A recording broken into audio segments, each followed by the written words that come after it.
Hello movie lovers, Thalapathy fans అందరికీ ఇది నిజంగా ఒక హార్ట్ బ్రేకింగ్ న్యూస్. జనవరి 9న థియేటర్స్లో రచ్చ చేయాల్సిన మన తలపతి విజయ్ గారి జననాయకన్ సినిమా అఫీషియల్లీ పోస్ట్పోన్ అయింది. అసలు రిలీజ్కి కొన్ని గంటల ముందు సినిమా ఎందుకు పోస్ట్పోన్ అయింది, దీని వెనుక ఉన్న అసలు కారణాలేంటో ఇప్పుడు ఈ వీడియోలో చూద్దాం. దీనికి మెయిన్ రీజన్ సెన్సార్ బోర్డ్ సిబిఎఫ్సితో వచ్చిన గొడవే దీనికి మొదటి కారణం. విజయ్ గారి పొలిటికల్ పార్టీ అయిన టీవీకేకి సంబంధించిన కొన్ని డైలాగ్స్ ఇంకా విజువల్స్ని కట్ చేయమని సెన్సార్ బోర్డ్ అడిగింది.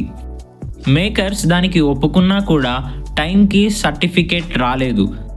దీనివల్ల కేవీఎన్ ప్రొడక్షన్స్ మద్రాస్ హైకోర్టుకు వెళ్ళినా కూడా తీర్పు జనవరి 9న అంటే రిలీజ్ రోజునే వస్తుందని కోర్టు చెప్పింది. సర్టిఫికేట్స్ లేకుండా ప్రింట్స్ పంపించడం కష్టం కాబట్టి చివరి నిమిషంలో సినిమాని ఆపేయాల్సి వచ్చింది. ఇది తలపతి విజయ్ గారి లాస్ట్ సినిమా కాబట్టి ఫ్యాన్స్ చాలా ఎమోషనల్గా వెయిట్ చేస్తున్నారు.